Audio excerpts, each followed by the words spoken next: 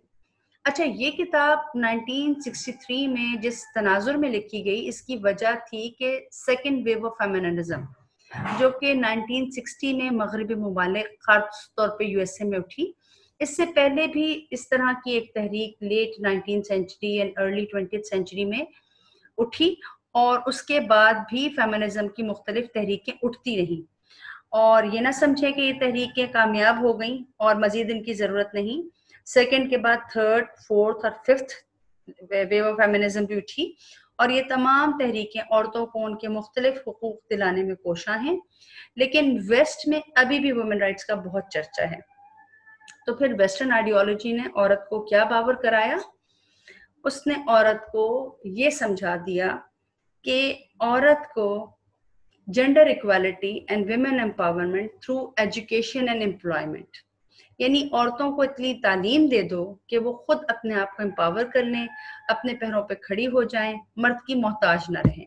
یہ بات بڑی خوشکن لگتی ہے اور آج کی مسلمان عورت کو بھی بہت اپیل کرتی ہے، لیکن خواتین کو یہ خوشکن منظر دکھانا ویسٹ کی ضرورت تھی. آدھی آبادی اگر گھروں میں رہی تو ملک کیسے چلے گا، اکانومی کیسے چلے گی؟ اور پھر اس کی منظر کشی کچھ اس طرح کی گئی کہ کیریئر وومن اب وہ بریڈ ونر بھی ہیں اور وہ ہوم میکر بھی ہیں، اور اس طرح ویسٹ نے، یورپی خواتین نے اپنے کندھوں پر دوہرا بوجھ اٹھا لیا. تو یہ ہے وہ دل نشین پکچر جو ہمارے سامنے کچھ اس طرح کھینچ کر کے رکھ دی گئی کہ جیسے ویسٹ کی عورت کو امپاور کیا گیا ہے تو یہاں پر بھی عورتوں کو ویسے ہی انڈیپینڈنٹ کر دیا جائے گا، ویسے ہی امپاور کر دیا جائے گا. اور سننے میں یہ بات کانوں کو بڑی بھلی اور متاثر کن لگتی ہے. اب آگے دیکھتے ہیں کہ اس کا انجام کیا ہوا. عورتوں کو بہت ساری اکنامک اپرچونٹیز دی گئیں، جینڈر ایکوالٹی دی گئی، ایجوکیشن دے دی گئی، لیکن اس کا انجام کیا ہوا؟ ایجوکیٹڈ یٹ ناٹ امپاورمنٹ، یعنی تعلیم تو دی گئی، امپاورمنٹ پھر بھی نہیں ملی. تو اس کو ہم کیسے سمجھیں گے؟ تو آگے دیکھیے کہ انہیں ایجوکیشن اور امپلائمنٹ کے بہت سارے مواقع فراہم کر دیے گئے. جیسے یہ UK گارڈین کا یہ گارڈین میگزین ہے جو UK کا ہے، وہ لکھ رہا ہے The rise of breadwinner moms is less a win for equality than it looks. یعنی for single moms in particular, the reality of primary breadwinner status feels less of a feminist victory than simply being overworked, under-supported. Education کے، employment کے بہت سارے مواقع فراہم ضرور کر دیے گئے، لیکن اس نے ان کو کامیابی نہیں دی، بلکہ وہ اپنے آپ کو انڈر سپورٹڈ اور اوور ورکڈ ہی پاتی ہیں. ہمیں تو کچھ اس طرح دکھایا جاتا ہے کہ امپاورمنٹ کے نام پر جاب حاصل کر لیے تو گویا کوئی تمغہ مل گیا. اس عورت کو تو گھر بھی چلانا ہے، جاب بھی چلانی ہے، اور ان دونوں جگہ بیلنس رکھ کے مثال قائم کرنی ہے. جو جاب کرتی ہیں کیا وہ ایسے ہی فیل کرتی ہیں؟ کیا وہ اپنی جاب کو اور اپنے گھر کو درمیان بیلنس کر پاتی ہیں؟ لیزا بیلکن ایک اپنی کتاب لائف's ورک میں لکھتی ہیں کنفیشن آف این انبیلنسڈ موم. وہ لکھتی ہیں کہ none of us seems to be able to give 100% of themselves to their job and 100% of themselves to their family and 100% of themselves of taking care of themselves. یعنی ہم میں سے کوئی بھی نہ اپنی جاب کو 100% دے پاتا ہے، نہ اپنی فیملی کو اور نہ خود کو. یعنی دن کا آغاز ایک رش سے ہوتا ہے، ایک ذمہ داری کے بعد دوسری ذمہ داری. صبح ناشتہ بنانا ہے گھر والوں کے لیے، پھر لنچ بنانا ہے بچوں کے لیے، شوہر کے لیے، پھر بچوں کو تیار بھی کرنا ہے، پھر ان کا بیگ تیار کرنا ہے، ان کے اسکول کے لیے بھاگنا ہے، ان کو وہاں ڈراپ کر کے اپنی جاب پر بھاگنا ہے، پھر پورے ایکٹک ڈے گزارنے کے بعد بچوں کو اسکول سے پک کرنا ہے، پھر واپس لا کر ان کو کھلانا پلانا، ہوم ورک کرانا، رات کا کھانا پکانا، پھر بچوں کو بستر میں ڈالنا، اور اگلے دن سے یہی روٹین دوبارہ. یہ بات میری جو خواتین آن جاب اس وقت ہیں یا انہوں نے کبھی کی ہے، یہ اس بات کو بہت اچھی طرح سے سمجھ سکتی ہیں.